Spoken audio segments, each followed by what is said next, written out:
For 15 years, I believed Rebecca and I had built an unshakable life together. I worked 80-hour weeks climbing the corporate ladder while she managed our home and social calendar with effortless grace.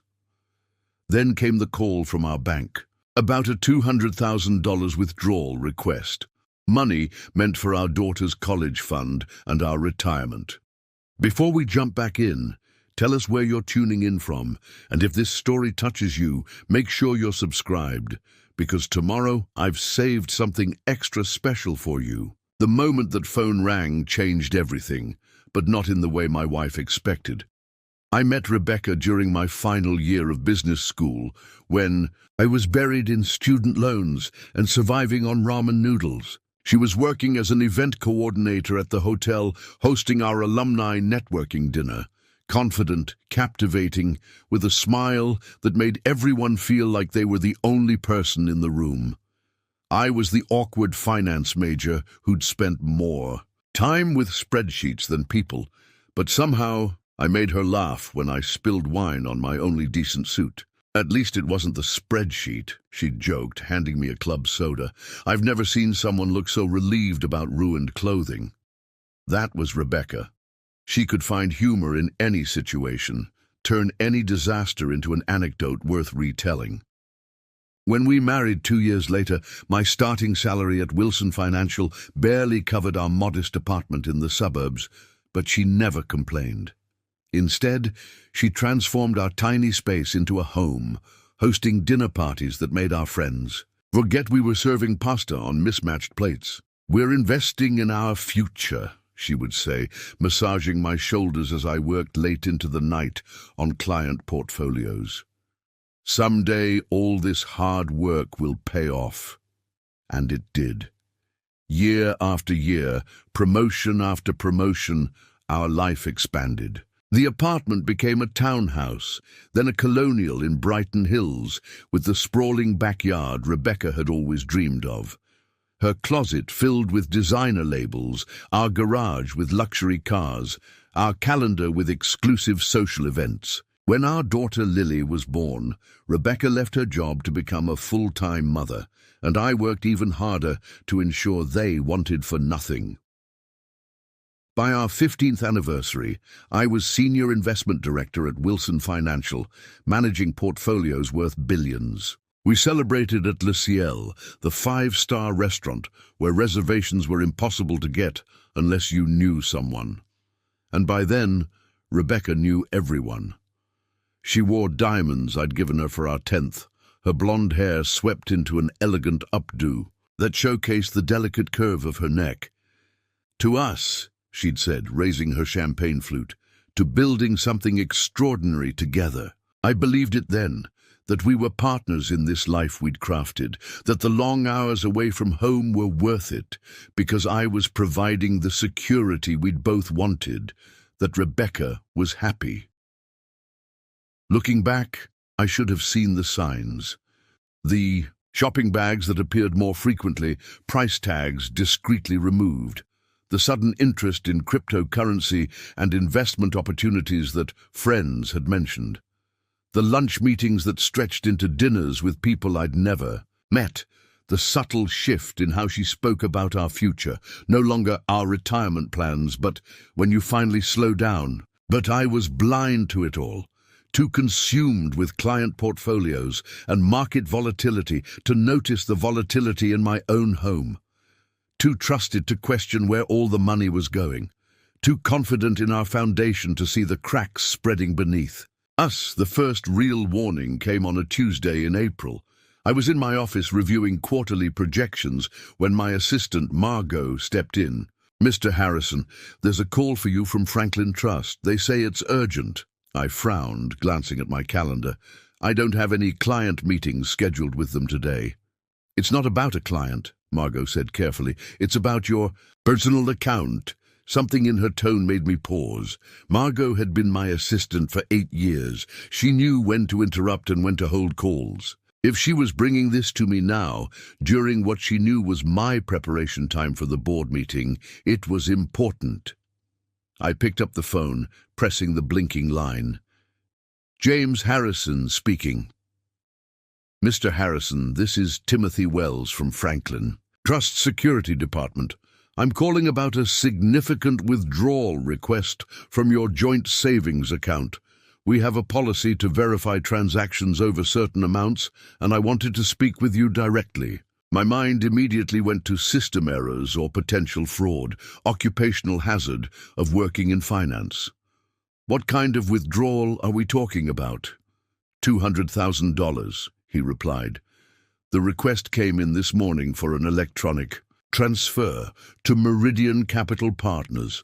It was authorized using your wife's credentials, but given the amount and the fact that this is an unusual transaction for your account, our system flagged it for review. 200,000. The number echoed in my head as I struggled to make sense of it. That was more than Rebecca had ever withdrawn at once.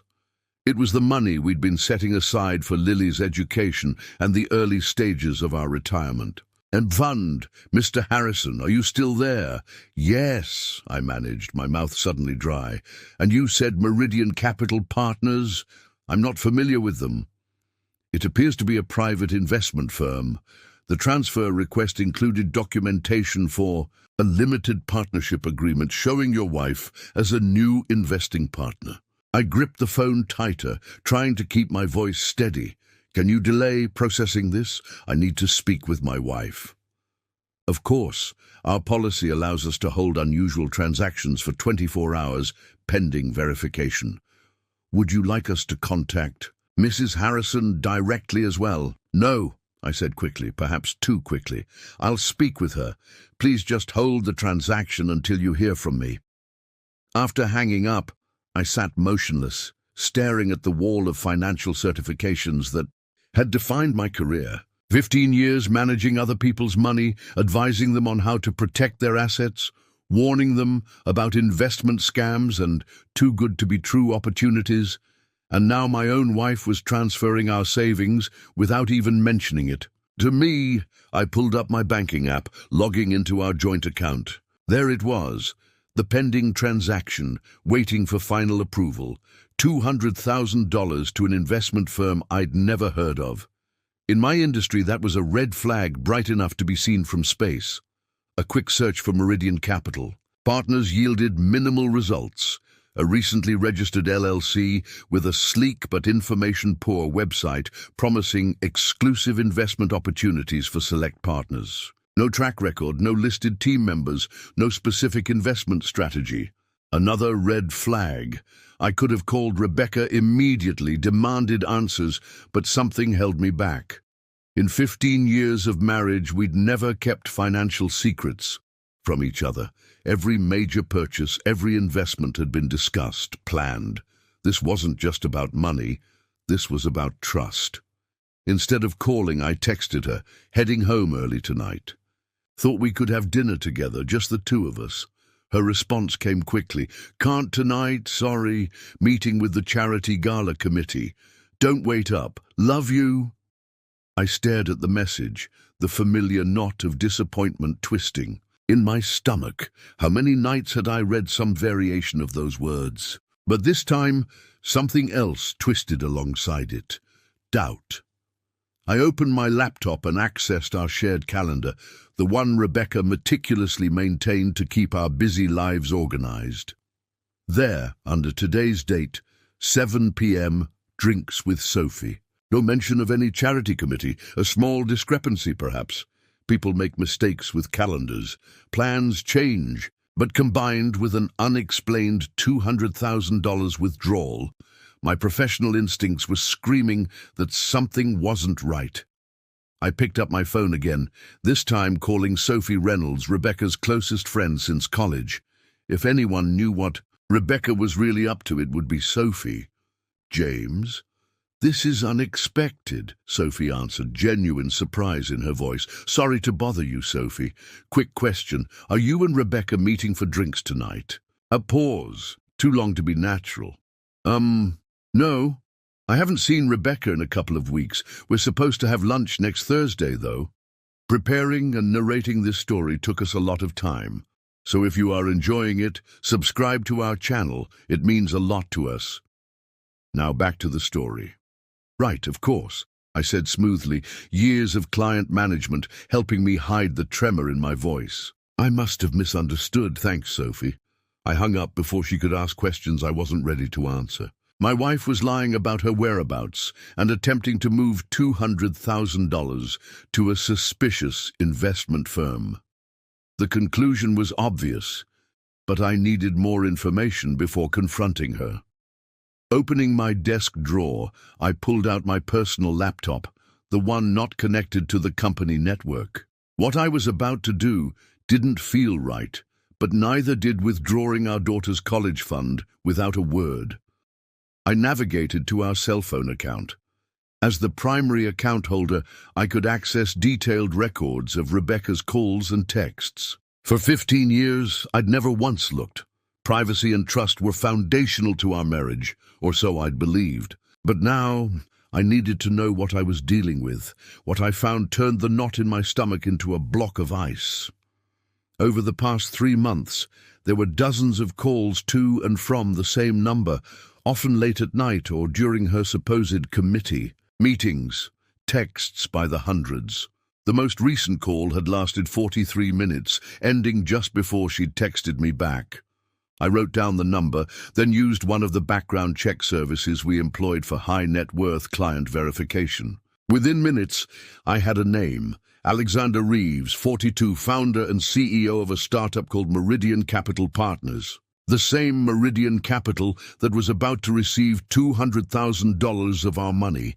My hands were shaking as I typed his name into the search bar.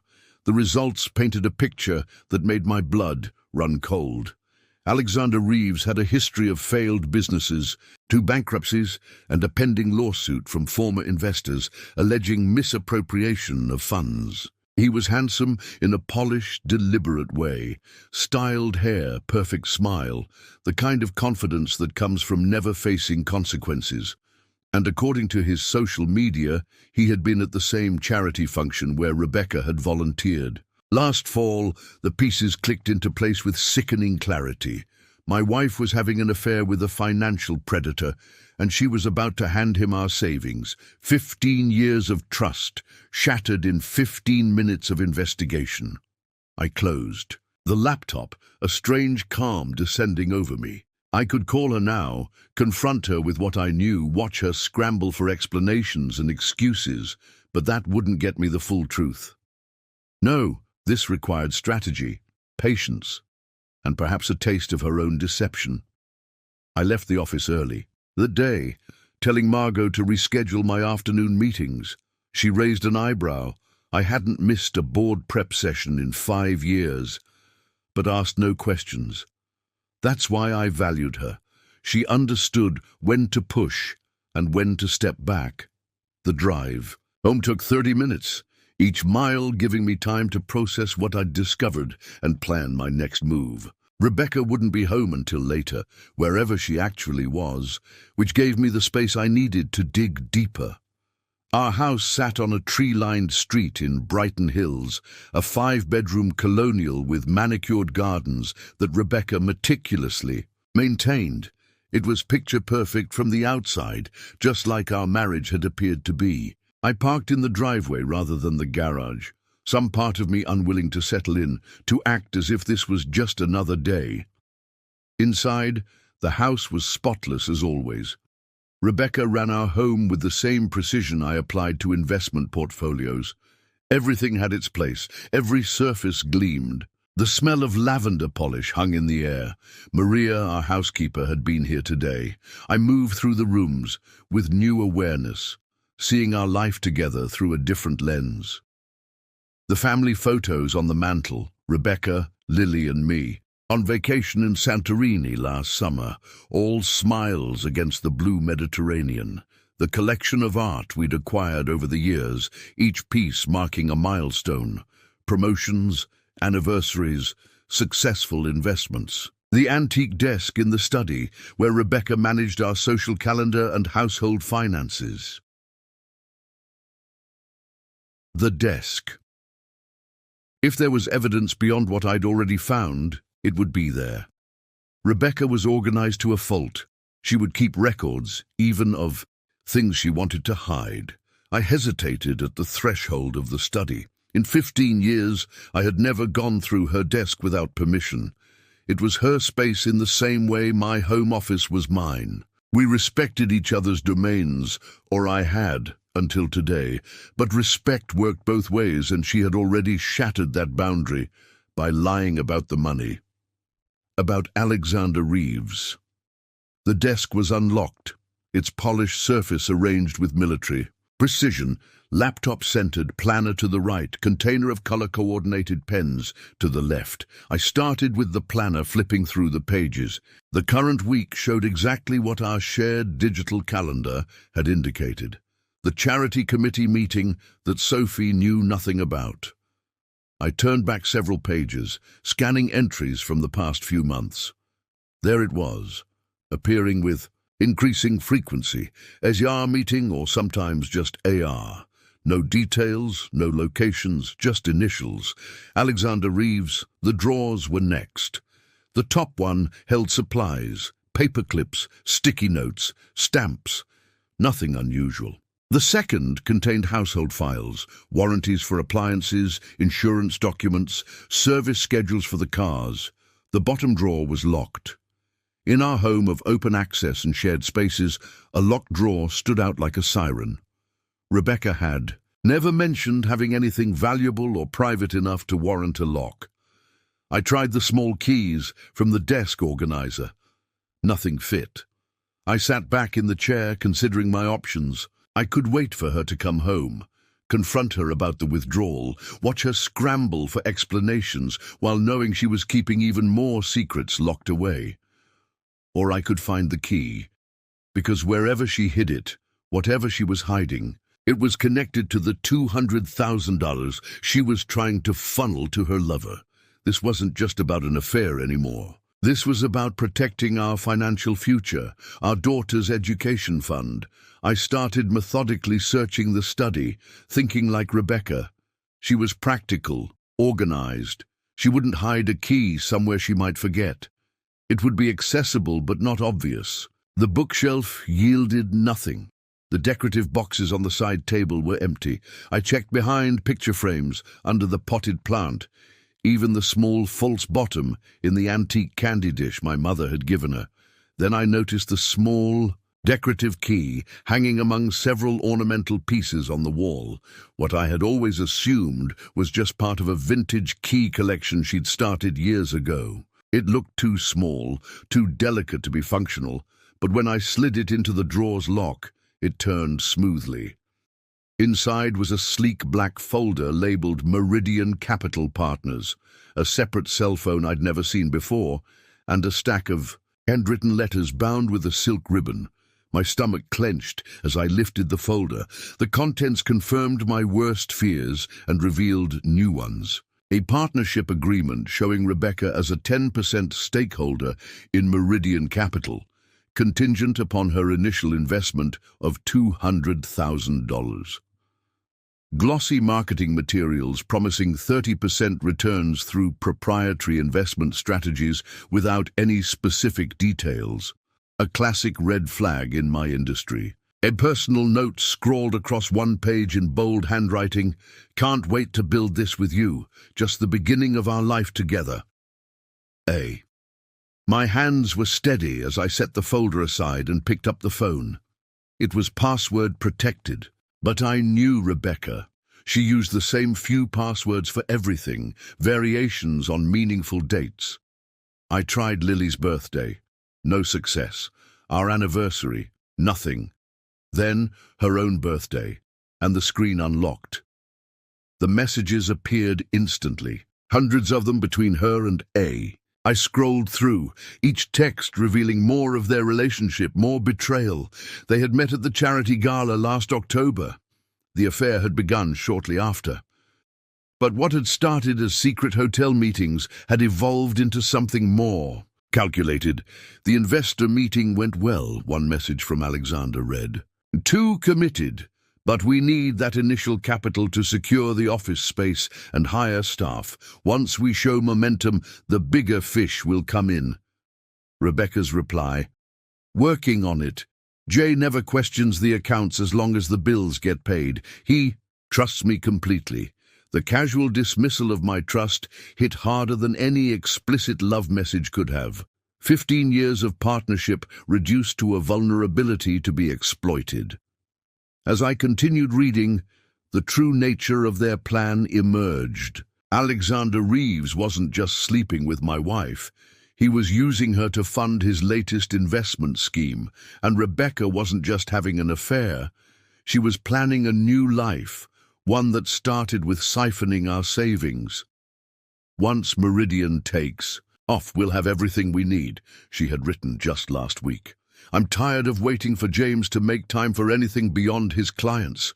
You and I deserve this chance. I set the phone down and reached for the letters, untying the ribbon with careful fingers. These weren't from Alexander. They were drafts Rebecca had written but never sent, pages of grievances and justifications addressed to me. You gave me the house, the cars, the status, one began, but you never gave me your time.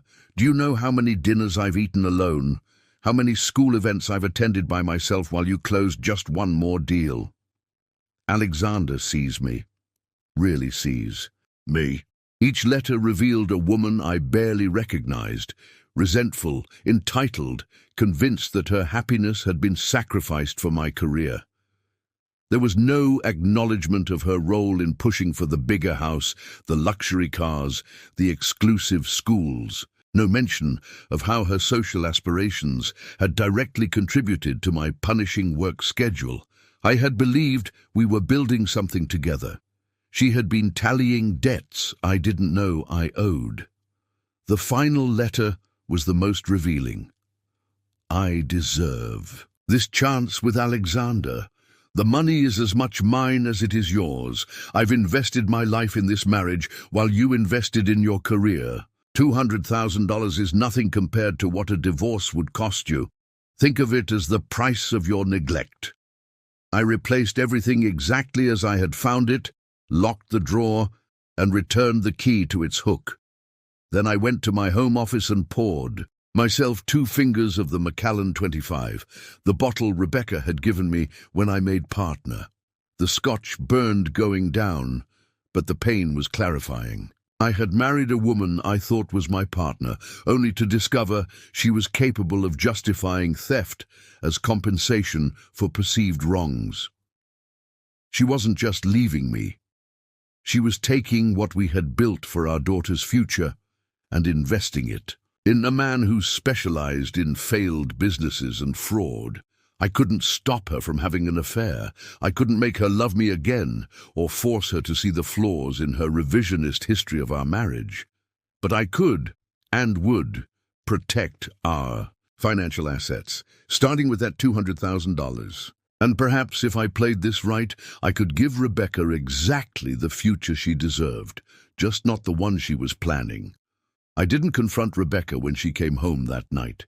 She floated in just after 10, her perfume different than what she normally wore, a flush in her cheeks that wasn't from any charity committee. She found me in the living room, pretending to review work documents, the picture of a distracted husband. "You're still up," she said, surprise softening her voice. She leaned down to kiss my cheek, and I forced myself not to recoil. "I thought you'd be asleep by now." "Just finishing some projections for tomorrow's meeting," I lied with practiced ease, disturbed by how natural it felt. "How was the committee?" "Exhausting." She slipped off her heels, massaging one foot. "Claire wouldn't stop arguing about the venue. I thought we'd never leave." Claire. Another lie. According to Rebecca's secret phone, she'd spent the evening at the Parkview Hotel with Alexander, discussing their future. A future funded with my money. "Sorry to hear that," I said, closing my laptop. "I'm heading to bed. Early morning tomorrow." She nodded, seemingly relieved I wasn't interested in details. "I'll be up soon. Just want to make some tea first." As I climbed the stairs, I heard her phone buzz. Probably Alexander, checking that she'd made it home, that her husband remained oblivious. Little did they know, I barely slept that night, my mind racing through options and scenarios.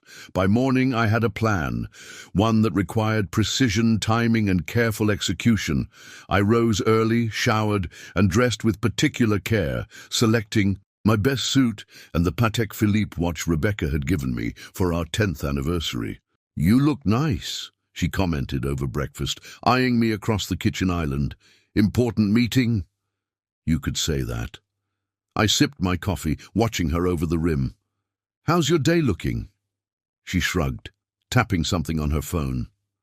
"The usual. Pilates, lunch with Diane, then picking up Lily from her music lesson. More lies." According to what I'd read, she was meeting Alexander to finalize paperwork for the Meridian investment.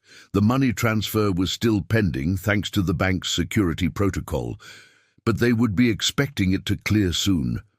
"Actually," I said casually, "I was thinking of taking a half day. Maybe we could have lunch together. It's been a while since we had time, just the two of us." Panic flickered across her face so quickly I might have missed it if I hadn't been looking for it. "Oh, James, I wish you'd mentioned it earlier. I already promised Diane. She's going through that ugly divorce, you know, and really needs someone to talk to." "Of course," I nodded understandingly. "Another time, then." She visibly relaxed, reaching out to squeeze my hand. "Definitely. Maybe this weekend we could try that new place in the Harbor District." "Perfect," I agreed, knowing we would never have that lunch. By the weekend, everything would be different. I left for work as usual, kissing her goodbye at the door like I had countless mornings before. But instead of heading to my office, I drove to Franklin Trust. It was time for phase 1 of my plan. Timothy Wells, the security officer who had called me, was waiting in a private meeting room. He was younger than I'd expected, mid-30s, with the alert eyes of someone who had seen every financial scam imaginable. "Mr. Harrison," he stood to shake my hand, "thank you for coming in person." Given the circumstances, it seemed appropriate. I sat across from him, maintaining my professional demeanor despite the personal nature of this visit. "I've come to a decision about the transfer." Timothy nodded, pulling out a file. "Just to confirm, we're discussing the $200,000 withdrawal request to Meridian Capital Partners, initiated by Mrs. Harrison yesterday morning." "That's correct." I removed a folder from my briefcase, the result of a late night preparing documents. "I've done some research on Meridian Capital. I'd like to share my findings with you, both as your client and as a financial professional." Over. The next 30 minutes, I laid out the evidence. Alexander Reeves's history of failed businesses and investor lawsuits, the vague investment strategy with promised returns that defied market realities, the recently formed LLC with no track record. I presented it all with clinical detachment, as if discussing a potential fraud targeting one of my clients rather than my own wife's betrayal. "This has all the hallmarks of an investment scam," I concluded. "I've compiled documentation from public records and financial databases that my firm has access to." Timothy reviewed the materials, his expression growing increasingly concerned. "Mr. Harrison, this is extremely troubling. Given this information, we have enough cause to not only deny this specific transaction, but potentially flag Meridian Capital for regulatory review." "I'd like to propose an alternative approach," I said, leaning forward, "one that might be more instructive for all parties involved." Timothy raised an eyebrow. "I'm listening." "I want you to process the transfer request," I stated calmly. His eyes widened. "But Mr. Harrison, given what you've just shown me," I held up a hand, "not the full amount, just $10,000. I don't understand. It's simple. I want my wife and Mr. Reeves to believe the transfer went through, but with a much smaller amount than requested. Enough to make them think they've succeeded, but not enough to cause significant financial damage." Timothy frowned. "May I ask why?" "The simpler solution would be to deny the transaction entirely and close the joint account." "Because I want to," See what happens next, I explained.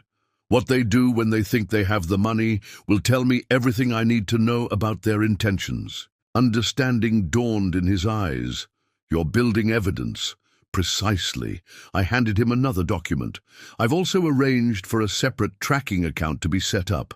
When they attempt to move or use the funds, we'll know exactly where the money goes. Timothy studied me for a long moment. This is unusual. So is discovering your wife is attempting to fund her lover's business with your savings, I replied evenly. I'm not just protecting my assets, Mr. Wells. I'm establishing a pattern of behavior that will be relevant in upcoming legal proceedings. After a moment's consideration, he nodded. We can accommodate this request, given the circumstances. The bank has an interest in preventing fraud, and this approach could provide valuable information. He made some notes in his file. We'll process a $10,000 transfer today with the tracking measures you've requested. The system will show the full amount was approved, but only $10,000 will actually move. Perfect, I said, standing to shake his hand. And I'd appreciate your discretion in this matter. Of course, financial privacy is our cornerstone. As I left the bank, I felt the weight of what I'd just set in motion. This wasn't just about catching Rebecca and Alexander in their scheme. It was about letting them believe they'd succeeded, only to discover how completely they had failed. Phase 1 was complete. Now for Phase 2. From the bank, I drove directly to my lawyer's office. Helen Zhao had handled our firm's legal matters for over a decade. Brilliant, discreet, and uncompromising. She was exactly who I needed now. Helen's corner office overlooked the financial district, the view a testament to her success. She rose when her assistant showed me in, her handshake firm, her expression revealing nothing about this unexpected appointment. James, she gestured to the chair across from her desk. Teresa said it was urgent. It is. I placed my briefcase on the polished surface between us. I need your help with a personal matter, one that requires absolute confidentiality. Helen's eyebrow raised slightly, the most surprise she ever showed. In all our professional dealings, I had never once brought a personal issue to her. Of course. Over the next 30 minutes, I laid out the situation with the same methodical precision I'd used at the bank. The $200,000 withdrawal attempt, the affair with Alexander Reeves, the investment scheme, the evidence I'd gathered. I presented facts, not emotions, though beneath my calm exterior, anger still simmered. Helen listened without interruption, taking occasional notes. When I finished, she sat back, fingers steepled beneath her chin. You've been thorough, she said finally. Most people in your situation would have confronted their spouse immediately. Most people don't have as much to lose, I replied. This isn't just about the affair. It's about financial fraud and breach of trust that extends beyond our marriage. Helen nodded. You want to protect your assets before initiating divorce proceedings. Yes, but I want to do it right. I leaned forward. Rebecca believes she's entitled to that money, entitled to risk our daughter's future on a man with a history of failed businesses and investor lawsuits. I want to ensure that when I file for divorce, there's no question about her intent. What you've described constitutes marital asset dissipation, Helen said, already thinking like the formidable attorney she was. Courts take a dim view of spouses who misuse marital funds, particularly when it involves deception. Exactly. That's why I arranged for the bank to process a smaller transfer while making it appear the full amount went through. I need to document. What happens next? Helen studied me for a moment. You're setting a trap. I prefer to think of it as creating clarity, I said evenly. Rebecca and Alexander believe they're about to receive $200,000. In reality, they'll get $10,000 with a tracking mechanism. What they do with that money, and how they react when they discover the truth will reveal everything about their intentions. Clever, Helen acknowledged, but legally complex. We need to ensure all your actions remain above board. She turned to her computer, typing rapidly. I'm drafting an emergency petition for temporary financial restraining orders. This will legally prevent Rebecca from making any further large withdrawals or incurring substantial debt while divorce proceedings are pending. When will that take effect? Once filed with the court, immediately, but it requires service to be binding on Rebecca. Helen glanced up. Are you prepared for that? Service means she'll know you're filing for divorce. I nodded. The finality of it settling over me. 15 years of marriage, ending not with a conversation, but with legal papers. Yes, but timing is crucial. I need the restraining order ready, but not served until I say so. Of course, Helen continued typing. I'll also prepare an affidavit documenting the attempted withdrawal and your concerns about Meridian Capital. We'll attach the evidence you've gathered about Alexander Reeves's business history. For the next hour, we work together, preparing documents, outlining strategy, and establishing a timeline. Helen was meticulous, identifying potential challenges and ensuring every action was legally sound. By the time I left her office, we had a comprehensive plan that protected my assets while creating a clear record of Rebecca's actions. One more thing, Helen said as I was leaving. Forward me any notification you receive when they attempt to move the $10,000. That transaction record will be invaluable for the divorce proceedings. I will, I promised, feeling a strange mix of gratitude and sorrow. This was not how I had imagined my marriage would end. James. Helen's voice softened slightly, perhaps the only time I'd heard her drop her professional detachment. For what it's worth, you're handling this with remarkable composure.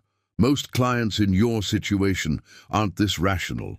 I offered a small smile that didn't reach my eyes. In my profession, emotion is the enemy of sound decision-making. I can fall apart after my daughter's college fund is secure. From Helen's office, I drove to my next destination, Westlake Academy, Lily's private school. As I parked in the visitors section, I checked my phone. A notification from Franklin Trust had arrived during my meeting with Helen. Transaction complete. $10,000 transferred to Meridian Capital Partners, LLC. Account activity tracking enabled. I took a deep breath. Rebecca would be receiving a similar notification, though hers would show $200,000. The trap was set. The school's administrative building was quiet in the middle of the day, most students in classes. Ms. Winters, the director of finance, welcomed me into her office with the warm familiarity of someone I'd worked with on numerous fundraising committees. Mr. Harrison, this is a pleasant surprise. What can I do for you today? I'd like to make a change to our daughter's tuition payment arrangements, I explained, maintaining my composed demeanor.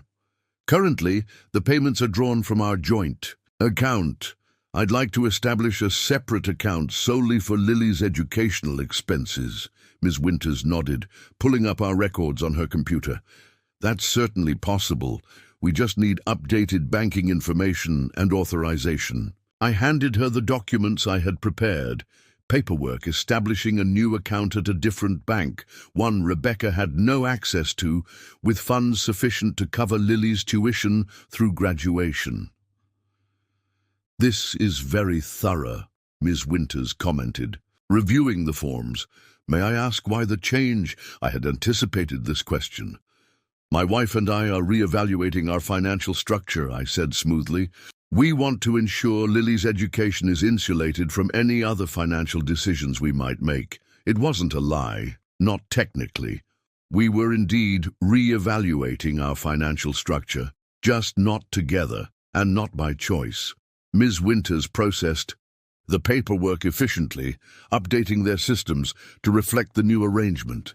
All set, Mr. Harrison. Starting next month, Lily's tuition will be drawn from this new account. Thank you. I stood to leave, then paused. One more thing. I'd prefer if this change wasn't mentioned to my wife if she happens to call. It's meant to be a surprise as part of our financial restructuring. Ms. Winters smiled, oblivious to the real circumstances. Of course, we respect our family's privacy. As I walked back to my car, my phone buzzed with an email notification. It was from Rebecca, sent to my work address, rather than a text to my personal phone, a calculated choice to seem like routine communication. Hi, sweetheart, just checking if you'll be home for dinner tonight. Thinking of making that salmon you love. Oh, and did you see the bank notification? That must be the quarterly investment distribution we were expecting. Love you, R.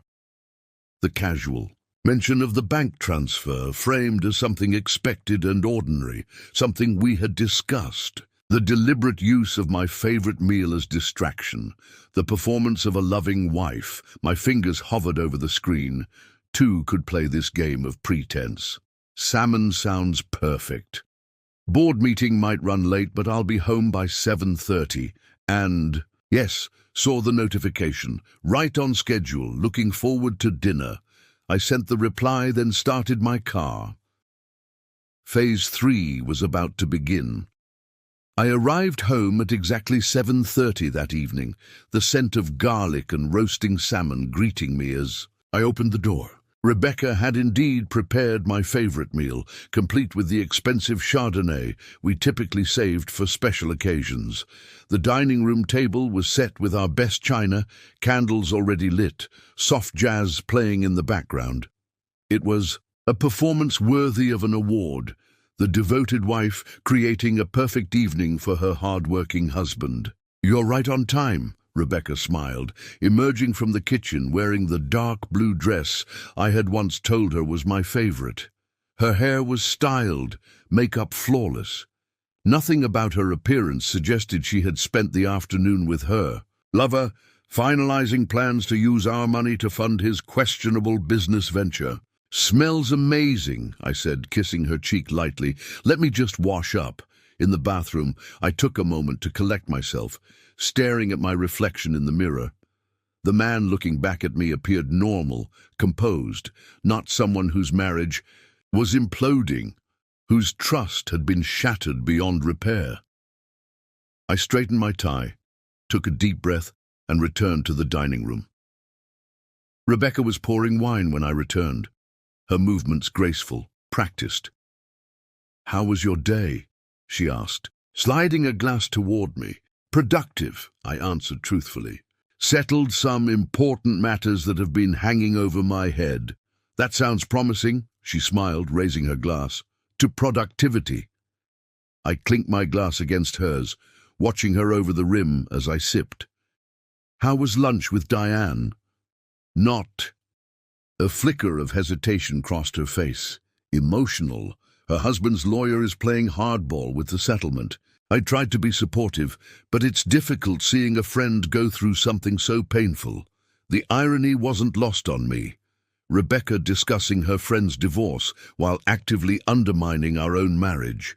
I wondered if she had shared divorce strategies with Alexander, if they had discussed how much she might extract from me when the time came. "Divorce is never easy," I said carefully, "especially when trust has been broken." Something flashed in her eyes, wariness perhaps, but it vanished quickly. "True. But Diane will get through it. She's stronger than she gives herself credit." Rebecca served the salmon, and we ate in what appeared to be comfortable silence.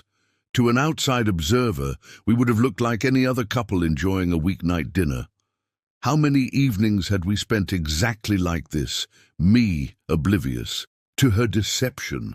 How long had she been planning her exit strategy while maintaining this facade of domestic harmony?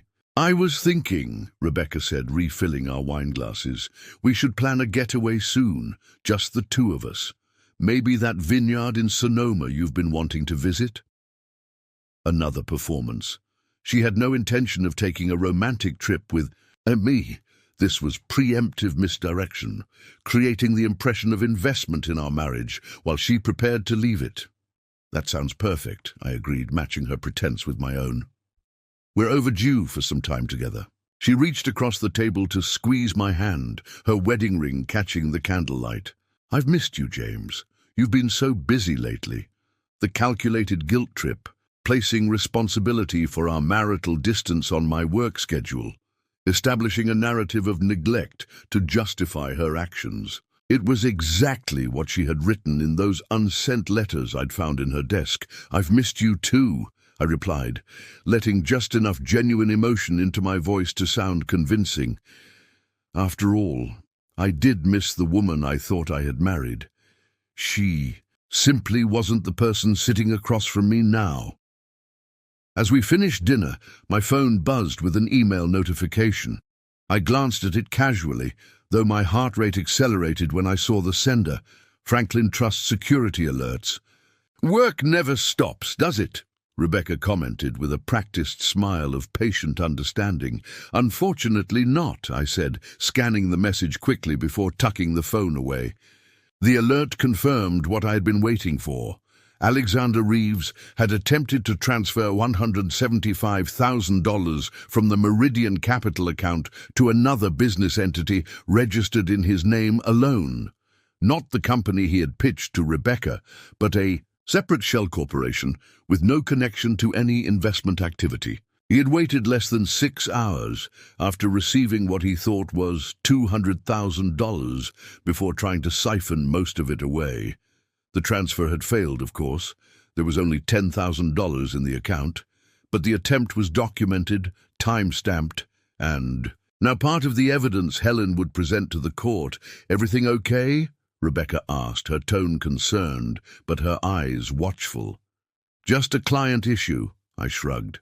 "Nothing that can't wait until morning." We moved to the living room with our wine, Rebecca curling up beside me on the sofa, her head resting on my shoulder in a gesture of intimacy that now felt hollow. Her phone buzzed twice in quick succession. She glanced at it, a small frown creasing. Her forehead? "Something wrong?" I asked. "No," she said quickly, "just Diane again. She's having a rough evening." Another lie.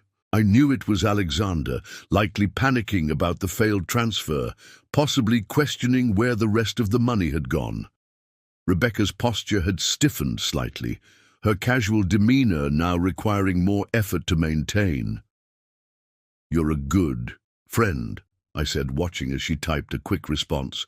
"Always there when people need you." She set her phone down, smiling tightly. "I try to be." We sat together for another hour, maintaining the charade of a normal evening. Rebecca grew increasingly distracted, checking her phone whenever she thought I wasn't paying attention. The messages from Alexander were clearly becoming more urgent, more demanding. "I think I'll head up to bed," she said finally, placing her empty wine glass on the coffee table. "I have an early Pilates class tomorrow." "I'll be up soon," I promised. "Just want to check on those client emails first." She kissed me goodnight, her lips barely brushing mine before she hurried upstairs. I waited until I heard the bedroom door close, then pulled out my phone to forward the bank alert to Helen. Within minutes, she responded, "Perfect. Transfer attempt documented. This establishes intent to misappropriate funds. Very helpful for our case. Divorce papers and financial restraining orders ready when you give the word." I sat in the dimly lit living room, listening to the faint sounds of Rebecca moving around upstairs. She was probably messaging Alexander frantically, trying to figure out what had gone wrong with their plan. By morning, they would realize that something was amiss, either that the bank had made an error, or worse for them, that I was aware of their scheme. Tomorrow would force their hand. They would have to make a decision, abandon the plan, or escalate their efforts. Either way, I would be prepared. I poured another glass of wine, recognizing the painful truth of my situation. My marriage was over. The woman I had loved, had built a life with, had chosen deception and theft over honesty. No amount of strategic planning could change that reality. But I could control what happened next. I could protect my daughter's future and ensure that Rebecca and Alexander's betrayal didn't cost me everything I had worked for. Tomorrow would be the day of reckoning. And despite the heartache, I was ready. I woke before dawn, the first grey light of morning barely visible through the bedroom curtains. Rebecca slept fitfully beside me, her back turned, body curled away as if physically manifesting the distance between us. Her phone had buzzed repeatedly throughout the night, Alexander no doubt growing increasingly desperate as their plans unraveled. I slipped out of bed quietly and dressed for my morning run, a routine so familiar that Rebecca didn't stir when I left the room. Outside, the neighborhood was silent, most houses still dark. The rhythmic pounding of my feet against the pavement provided a temporary escape from thoughts of betrayal and deception. By the time I returned, the kitchen lights were on. Rebecca sat at the island counter, still in her robe, hands wrapped around a coffee mug, her expression drawn and worried. She forced a smile when I entered. "You're up early," I commented, pouring myself a glass of water.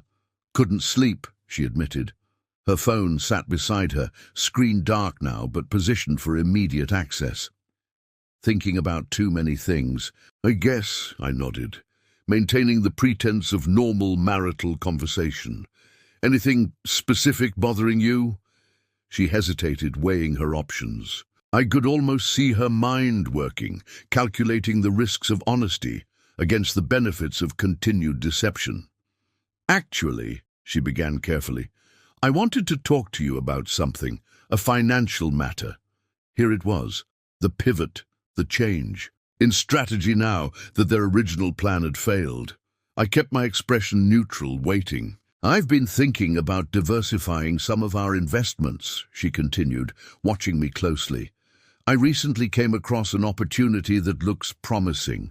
A small venture capital firm called Meridian Capital. The audacity was almost impressive. Having failed to secretly funnel money to Alexander, she was now attempting to do it openly, with my consent. A new approach, but the same end goal. "Interesting," I said, leaning against the counter. "What do you know about them?" "They're new, but have an innovative approach to tech investments," she said, gaining confidence as she delivered what was clearly a rehearsed pitch. "The managing partner has extensive experience in startup acceleration. The minimum investment is high, but the projected returns are substantial." "200,000? I asked innocently. She blinked, momentarily thrown. "How did you—" "Just a guess," I shrugged. "That's usually the entry point for venture capital firms." Rebecca recovered quickly. "Yes, exactly. I know it's a significant amount, but I've been researching this for a while. I think it could be a smart move for us." "And what's the name of this managing partner you mentioned? The one with the extensive experience?" She hesitated just long enough to be noticeable. "Alexander Reeves. He's built several successful companies." "I see." I let silence hang between us, watching discomfort creep across her face. "And how did you come across this opportunity?" "Through Diane, perhaps, during one of your charity committee meetings." Color drained from her face as she realized I was connecting dots she thought were safely disconnected. A friend mentioned it. I did my own research after that." "Very thorough of you," I remarked, my tone still casual, though we had both abandoned any pretense of normal conversation. "Did your research happen to uncover Mr. Reeves's 2 bankruptcies? Or the pending lawsuit from his previous investors alleging misappropriation of funds?" Rebecca's knuckles whitened around her coffee mug. "James, what are you saying? I think you know exactly what I'm saying." I reached for my phone, pulled up the bank alert from yesterday, and slid it across the counter to her. "What I'm curious about is why Alexander tried to transfer $175,000 out of Meridian's account within hours of receiving what he thought was your investment. That doesn't suggest a legitimate business operation to me." She stared at the phone screen, then at me, shock giving way to calculation. "You've been monitoring my activities." "No, I corrected. "I've been protecting our assets from fraud. The bank called me, Rebecca. They flagged the withdrawal as suspicious and contacted me before processing it." Her eyes widened.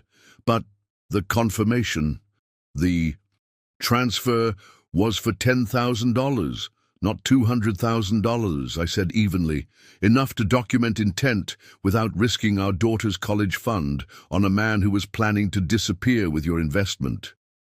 Rebecca pushed away from the counter, standing abruptly. "You had no right to interfere. That money is as much mine as it is yours." "True," I acknowledged, "which is why the law takes a particularly dim view of one spouse attempting to secretly divert marital assets, especially to fund a romantic partner's fraudulent business." The word romantic hung in the air between us. I had finally named the affair directly, bringing it into the harsh light of morning, where it could no longer hide behind lies about charity committees and lunches with Diane. "This isn't what you think," she began. But even she seemed to recognize the futility of continued denial. "Isn't it?" I asked quietly. "You've been having an affair with Alexander Reeves since the charity gala last October. You've been meeting him at the Parkview Hotel, communicating on a separate phone you keep hidden in your desk, and planning to fund his latest investment scheme with money from our savings, money meant for Lily's education." Rebecca's face went through a rapid succession of emotions: shock, guilt, anger, and finally, defiance. "You've been going through my things, spying on me." "I checked our joint accounts after the bank called about an unauthorized withdrawal of $200,000, I corrected. "Everything I discovered after that was the direct result of you attempting to steal from our family." "It wasn't stealing," she snapped, abandoning the last pretense of innocence. "I've given 15 years of my life to this marriage while you built your precious career. That money represents my contribution, my sacrifice." There they were, the same justifications she had written in those unsent letters, now spoken aloud. The entitled rationalization of someone who viewed marriage as a transactional arrangement rather than a partnership. "If you were unhappy, you could have said something," I said, my voice steady despite the anger simmering beneath. "If you wanted a divorce, you could have filed for one. Instead, you chose deception. You chose to risk our daughter's future on a man with a documented history of financial fraud." Rebecca's phone buzzed again. We both glanced at it, Alexander's name clearly visible on the screen. She made no move to answer it. "What happens now?" she asked, her voice smaller, the righteous indignation fading as reality set in. I didn't immediately answer. Despite everything, despite the betrayal and lies, there was a part of me that still cared about the woman I had built a life with. But that woman was gone, perhaps had never truly existed. "Now," I said quietly, "we have some difficult conversations ahead of us." Rebecca's phone continued buzzing with increasing urgency.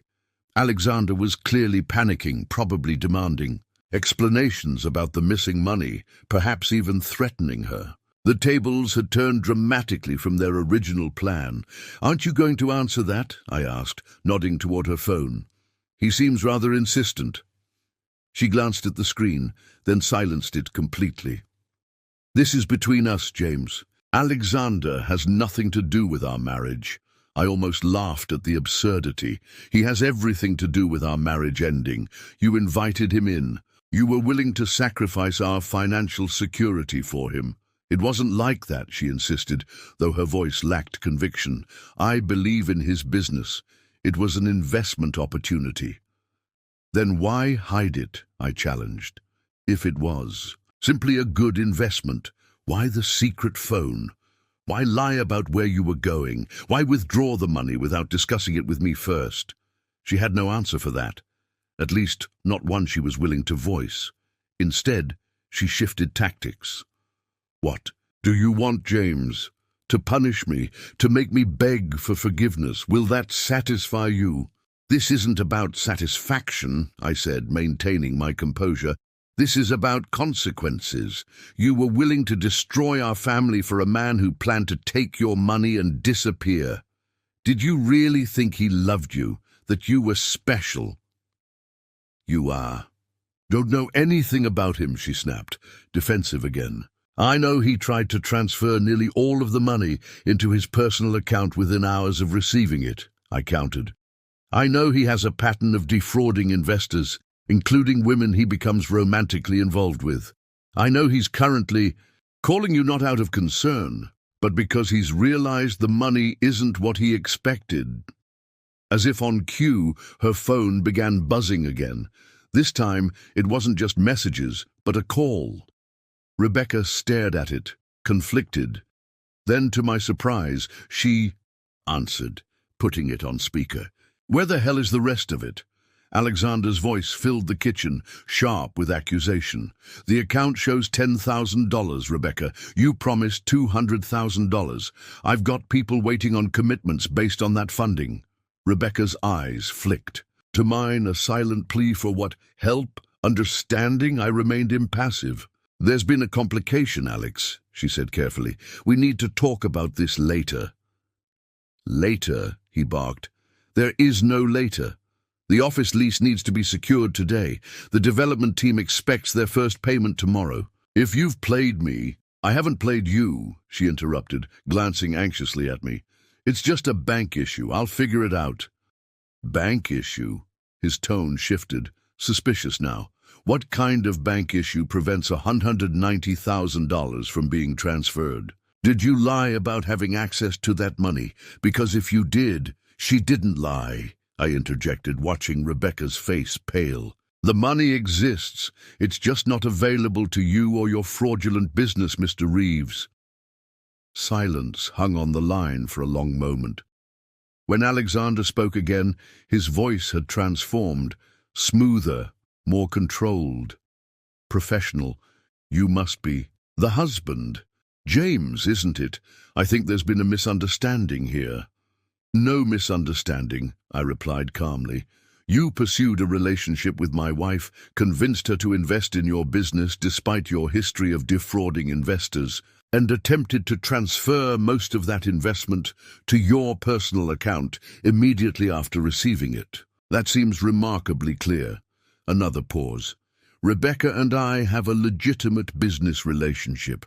She saw potential in Meridian Capital that others have missed. Her investment was voluntary, not coerced. Save it for the SEC, I suggested. I've already forwarded documentation of your attempted transfer to them, along with records of your previous investor lawsuits. I imagine they'll find it quite interesting. You're making a mistake, Alexander warned, his smooth facade cracking. Rebecca and you what? I challenged. We're planning a future together with my money. Tell me, did that future include my daughter, or was Rebecca planning to leave her behind too? Rebecca flinched visibly at the mention of Lily. For all her betrayal, I knew she loved our daughter. That at least had never been a lie. This conversation is over, Alexander declared abruptly. Rebecca, call me when you've dealt with this situation. The call ended, leaving a heavy silence in its wake. Rebecca stared at her phone, the realization slowly dawning that Alexander had just abandoned her at the first sign of trouble. No declarations of love, no promises to stand by her, just the clear expectation that she should deal with the problem and deliver the money as promised. He was using you, I said quietly, just as you were using me. She looked up, tears gathering in her eyes. I did love you, James, at the beginning, but you were never really there. Even when you were physically present, your mind was always at work, always on the next deal, the next client. So you found someone who paid attention, I concluded, someone who made you feel special, wanted, someone who had his own agenda. Rebecca sank back onto the stool, suddenly looking exhausted. What happens now? Do you call your lawyer? File for divorce? Take everything? I already called my lawyer, I admitted. The papers are ready, but I'm not going to take everything, Rebecca. Despite what you think, I'm not vindictive. Then what do you want? What I've always wanted: security for our daughter. Protection of the assets we've built together. I took a deep breath. And now, some accountability for what you've done. I pulled a folder from my briefcase and placed it on the counter between us. These are the terms I'm proposing: a fair division of our marital assets, with two exceptions. First, the money for Lily's education goes into a trust that neither of us can touch except for its intended purpose. Second, the house is sold and the proceeds split according to the equitable distribution laws of our state. Rebecca opened the folder, skimming the documents inside. This is more generous than I expected. It's fair, I corrected. Not generous. I'm not interested in punishing you financially, Rebecca. What you did was wrong. But destroying you won't change that or make me feel better. She looked up, searching my face. And Alexander? The threats about the SEC? Not threats. Facts, I said firmly. His attempted fraud is already documented. What happens to him depends on whether other investors come forward. That's no longer your concern. She nodded slowly, acceptance settling over her features. When do you want me to move out? I've arranged for a furnished apartment near Lily's school. The lease is paid for 3 months, which should give you time to find something permanent. I slid a key across the counter. I'll tell Lily we're separating this weekend after her recital. I won't mention Alexander or the real reason behind our divorce unless you force my hand. Tears spilled onto Rebecca's cheeks, silent acknowledgement of the consideration I was still showing despite everything. Why are you being so reasonable after what I did? I considered the question carefully. Because nothing is gained by additional cruelty. You betrayed my trust and risked our daughter's future, but vindictiveness won't undo that. I spent 15 years building a life with you. I won't spend another 15 consumed by bitterness. Rebecca wiped her tears, a flicker of the woman I had once loved visible beneath the deception and justifications. I'm sorry, she whispered, not just for getting caught, for all of it. I nodded, accepting her apology without offering forgiveness I wasn't yet ready to give. You should pack some things. Take what you need for now. We can arrange for the rest later. As she stood to leave, her phone buzzed one final time. We both glanced at it. A text from Alexander. Don't bother calling unless you have the money. Rebecca.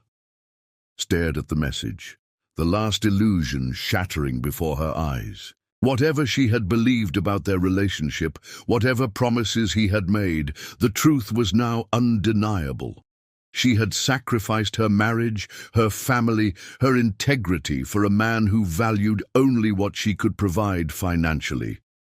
Without another word, she picked up her phone, blocked Alexander's number and walked upstairs to pack her things.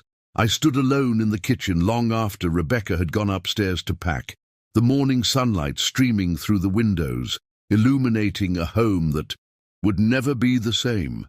The coffee she had made sat cold and forgotten, much like the vows we had once exchanged. I picked up my phone and sent a brief message to Helen. Confrontation complete. She's accepted the terms, proceeding as discussed. Helen's response was equally concise. Documents will be delivered to her new address tomorrow. Initial hearing scheduled for next Friday. You've handled this well, James. Had I? From a legal and financial standpoint, perhaps, I had protected our assets, secured Lily's future, and negotiated a fair separation without destructive litigation. But emotionally, I felt hollow, a successful failure, a man who had won the battle while losing something irreplaceable. The sound of Rebecca moving around upstairs pulled me from my thoughts. She was gathering the essentials of her life, preparing to leave a home we had built together. Despite everything, there was a finality to it that ached somewhere deep within me. My phone rang. Timothy Wells from Franklin Trust. Mr. Harrison, I thought you should know that we've received multiple attempts to access the Meridian Capital account this morning, each time with slightly different credentials. Alexander Reeves getting desperate, I surmised. Exactly, Timothy confirmed. We've locked the account completely now and flagged it for potential fraud investigation. I've also taken the liberty of placing additional security measures on all your personal accounts, just as a precaution. Thank you, I said genuinely, appreciative of his thoroughness. I don't anticipate further issues, but it's good to be prepared. After ending the call, I moved to my home office and closed the door, needing a moment of privacy before Rebecca came downstairs. I sat at my desk, surrounded by the trappings of a successful career, awards, certificates, photos of handshakes with industry leaders. None of it had protected my marriage. None of it had made Rebecca happy enough to stay faithful. I opened my desk drawer and removed a small velvet box containing the diamond earrings I had planned to give Rebecca for our anniversary next month. I had purchased them weeks ago, anticipating a celebration that would never happen now. Another reminder of how completely I had misread the state of our marriage. A soft knock interrupted my thoughts. Rebecca stood in the doorway, 2 suitcases. Beside her, her expression subdued. I've packed what I need for now, she said quietly. I left my keys on the kitchen counter. I nodded, slipping the jewelry box back into the drawer. I'll tell Lily you're staying with a friend for a few days. That will give us time to figure out how to explain things to her properly. Rebecca's composure cracked slightly at the mention of our daughter. She's going to hate me. No, I said firmly. I won't let that happen. Whatever is between us stays between us. Lily needs both her parents, even if we're not together. Why are you being so decent about this? She asked, genuine confusion in her voice. You have every right to be furious, to make this as difficult as possible. I considered her question carefully. Partly for Lily. Partly because more drama won't change what's happened. And partly because I refuse to let your betrayal change who I am. Rebecca's eyes filled with tears again. I don't deserve your consideration. This isn't about what you deserve, I replied honestly. It's about who I choose to be in response to what you've done. She nodded, accepting this without further comment. I should go. My Uber will be here any minute. I stood and walked her to the front door, maintaining the physical and emotional distance that had become our new reality. As she stepped onto the porch, Rebecca turned back one last time. I know it doesn't matter now, but I am sorry, James. Not just for the money, for everything. I believe you, I said, because I did. Her remorse seemed genuine, not enough to rebuild what had been broken, but enough to acknowledge the damage she had caused. Take care of yourself, Rebecca. I watched as she loaded her suitcases into the waiting car, this woman I had once pledged my life to, now a stranger, leaving our shared history behind.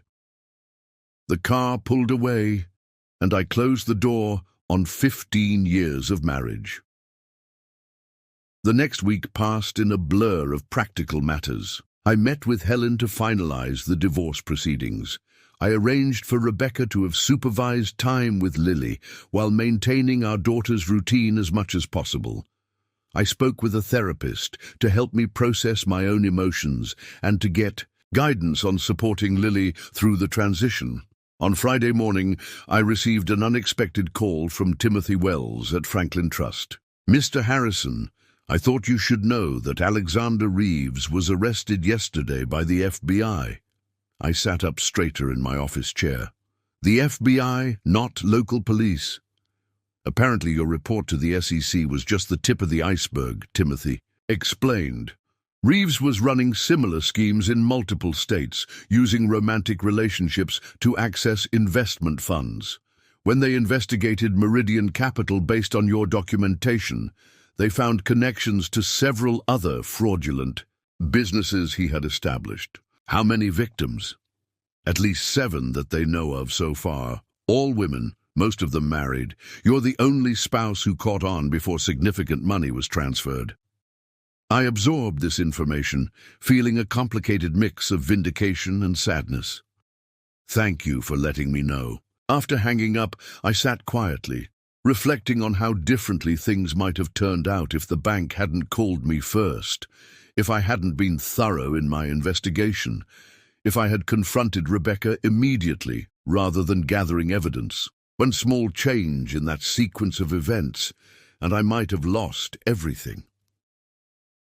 Later that afternoon, as I was preparing to leave the office early to pick up Lily from school, my assistant Margot appeared in my doorway. "There's someone here to see you," she said, her expression carefully neutral. "Rebecca." I hadn't expected to see my soon-to-be ex-wife until the hearing next week. "Send her in, please." Rebecca entered tentatively, looking different than she had a week ago. The perfect makeup and designer clothes had been replaced with a simpler appearance, more reminiscent of the woman I had married years ago than the polished socialite she had become. "I'm sorry to come to your office," she began, remaining standing. "Even when I gestured to a chair, I wouldn't have, but I thought you should hear this from me." "Hear what?" "Alexander was arrested," she said. "The FBI contacted me yesterday. They're investigating him for investment fraud across multiple states. They wanted to know about my involvement." "And what did you tell them?" I asked carefully. "The truth," she said simply. "That I was a fool who fell for his manipulation. That I almost stole money from my family because I believed his lies. That the only reason I didn't succeed was because my husband was smarter and more honorable than I deserved." I nodded, acknowledging her words without commenting on them. "Are you in legal trouble?" "No," she shook her head. "They're treating me as another victim, though we both know I was willing to be complicit. They said your documentation was key to breaking open their case. They've been tracking him for months, but couldn't prove his connection to the shell companies until you provided the transfer records. I'm glad something positive came from this situation," I said neutrally. Rebecca took a deep breath. "There's something else. I've declined the settlement terms you offered." This surprised me. "They're more than fair, Rebecca." "They're more than fair," she agreed. "They're generous, too generous given what I did. I've instructed my lawyer to accept only what the law requires as minimum division of assets. The rest should go to Lily's trust." I studied her face, looking for signs of manipulation or strategic positioning. I found none, just weary acceptance and what appeared to be genuine remorse. "Why?" I asked simply. "Because I need to live with the consequences of my actions," she replied.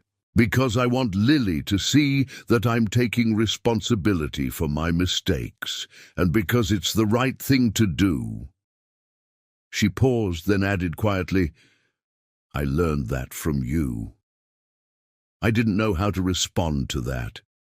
After everything that had happened, after all the lies and betrayal, this small act of integrity seemed almost incongruous. "I should go," Rebecca said, filling the silence. "I just wanted you to know about Alexander and about my decision on the settlement." As she turned to leave, I found myself asking, "Are you okay? I mean, with everything?" She offered a sad smile. "No, but I will be eventually. I'm seeing a therapist, trying to understand why I was willing to throw away our family for someone like Alexander. It doesn't excuse what I did, but I need to make sure I never do anything like this again." I nodded, appreciating her honesty, even if it came too late to save our marriage. "Take care, Rebecca." After she left, I sat at my desk for a long time, processing everything that had happened in the past 2 weeks. My marriage was over. The future I had planned was gone, but somehow, amid the wreckage, I had managed to protect what mattered most: my daughter's security and my own integrity. The bank's call had been the catalyst, but it was the choices I made afterward that had determined the outcome. Patience over impulse, strategy over emotion, dignity over vengeance. As painful as this chapter of my life had been, I had survived it without becoming someone I would later regret. And in a situation where I could have lost everything, that felt like its own kind of victory. 6 months later, I stood in the empty living room of what had once been our family home. The furniture was gone, the walls bare where family photos had hung for years. The closing had gone smoothly. A young couple with a toddler and another baby on the way, excited to start their life in a neighborhood with good schools and tree-lined streets. I hoped they would create happier memories here than the ones I was leaving behind. The divorce had been finalized with surprising efficiency. True to her word, Rebecca had accepted only the minimum division of assets required by law, insisting that the remainder go into Lily's trust fund. The money that had almost torn our family apart was now secured for our daughter's future, inaccessible to either of us except for its intended purpose. As for Alexander Reeves, he was awaiting trial on multiple federal charges of wire fraud, investment fraud, and money laundering. The case had expanded beyond even what the FBI had initially suspected, with victims identified in 5 different states. According to the prosecutor who had contacted me for testimony, he was facing up to 20 years in prison. The man who had seduced my wife with promises of wealth and excitement would be spending his prime years in a federal penitentiary. I did a final walkthrough of the house, checking closets and cabinets for anything left behind. In Lily's room, now just an empty space with pale purple walls, I found a small stuffed rabbit wedged behind the radiator. It had been her favorite when she was younger, somehow overlooked in the packing. I tucked it into my jacket pocket to give to her later. My phone buzzed with a text from Rebecca.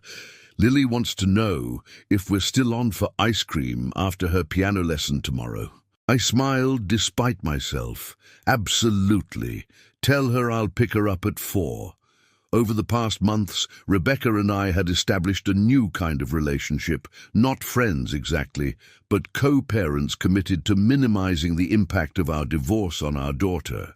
Rebecca had maintained her therapy, taken a part-time job at an art gallery, and moved into a modest apartment near Lily's school. She had made no attempt to date again, focusing instead on rebuilding her relationship with our daughter, and, it seemed, on understanding herself. I locked the front door for the last time and left the keys in the lockbox for the new owners. As I walked to my car, my phone rang. Timothy Wells, from Franklin Trust. Mr. Harrison, just calling with some news I thought might interest you. The SEC has officially filed charges against Meridian Capital Partners and all its associated entities. They're citing your case in their press release as the catalyst that exposed the broader fraud scheme. That's good to hear, I said, getting into my car, though I'd prefer my name wasn't mentioned. No worries there, Timothy assured me. They're keeping all victim identities confidential. But there is one other thing. The recovery team has managed to seize and liquidate several of Reeves' assets. There will be some restitution available to the victims.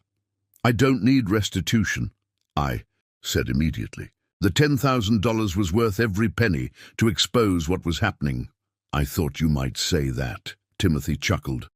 I took the liberty of suggesting to the recovery team that any funds allocated to you could be donated to a financial literacy program for victims of domestic fraud. They were quite receptive to the idea. That's perfect, I agreed, touched by his thoughtfulness. Thank you, Timothy, for everything. After hanging up, I drove to my new condo in the city, smaller than the house, but closer to my office and with a view of the park that Lily loved. It wasn't the life I had planned, but it was becoming a good life nonetheless. As I unpacked the last few boxes that evening, I came across a photo album I didn't remember packing. Inside were pictures from the early years of our marriage. Rebecca and me on our honeymoon, buying our first apartment, celebrating my first big promotion, holding newborn Lily in the hospital. We looked so young, so full of hope and plans for the future. There was a note tucked into the back cover, in Rebecca's handwriting. "James, I found these while cleaning out my things. They belong with you. Despite how things ended, these moments were real. I'm sorry I lost sight of what we built together. Thank you for being the father Lily deserves and for showing more integrity in our worst moments than I did in what should have been our best." I closed the album slowly, a complex mix of emotions washing over me. There was still pain there, still anger at times, but increasingly there was also acceptance. What had happened couldn't be undone, but it also didn't have to define the rest of my life. The next day, after finalizing some paperwork at the bank to complete the house sale, I met with Helen for lunch. She had become something of a friend. During the divorce proceedings, her no-nonsense approach and direct manner a stabilizing presence during a turbulent time. "So," she said as we settled at our table, "how does it feel to be officially moved on?" I considered the question carefully. "Incomplete," I admitted, "but moving in the right direction." "That's normal," she assured me. "Divorce is rarely a clean break, especially with a child involved, but you've handled it about as well as anyone could." "I had good counsel," I acknowledged. Helen smiled. "You gave me very little to do, James. Most clients come in emotional, demanding, scorched earth tactics. You came with a clear strategy, documented evidence, and a fair settlement proposal. All I did was file the paperwork. Still," I insisted, "your guidance was invaluable." As we finished lunch, Helen hesitated, then said, "Can I offer some non-legal advice?" "Of course. Don't let what Rebecca did make you afraid to trust again." She said quietly, "I've seen it happen too many times. Someone gets betrayed, and they build walls so high no one can ever get close enough to hurt them again." I nodded, appreciating her concern. "I'm not there yet. Not ready to trust like that again. But I hope to be someday." "Good," she said, satisfied, "because the same qualities that made you a terrible person to betray, your loyalty, your thoughtfulness, your integrity, are exactly what will make you worth finding for the right person." Later that day, as I picked up Lily for our planned ice cream outing, I found myself reflecting on Helen's words. The bank's call had revealed a betrayal that changed the course of my life, but it had also revealed something about myself. A capacity for strategic thinking under pressure, for measured response in the face of provocation, for holding on to my principles when it would have been easy to abandon them. "Dad," Lily called, running to me with the uncomplicated joy of a 12-year-old who still believed ice cream could fix almost anything. "I passed my history test. Can I get 2 scoops? I hugged her tightly. This extraordinary child who was the best and thing to come from my marriage. 2 scoops it is, kiddo. You earned it." As we walked hand in hand toward the ice cream shop, I felt something I hadn't expected, a sense of possibility. The life I had planned hadn't worked out, but that didn't mean the life ahead couldn't be meaningful, even joyful. One phone call from the bank had unraveled the fabric of my marriage, revealing threads of deception that had been there all along. But in its aftermath, I had discovered strengths I didn't know I possessed, and values I refused to compromise. Whatever came next, I would face it with the same integrity that had guided me through the darkest moments of betrayal.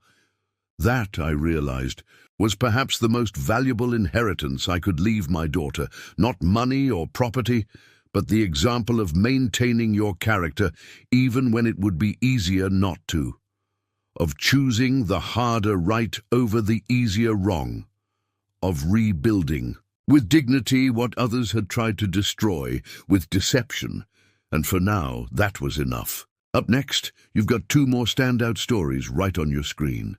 If this one hit the mark, you won't want to pass these up. Just click and check them out. And don't forget to subscribe and turn on the notification bell so you don't miss any upload from us.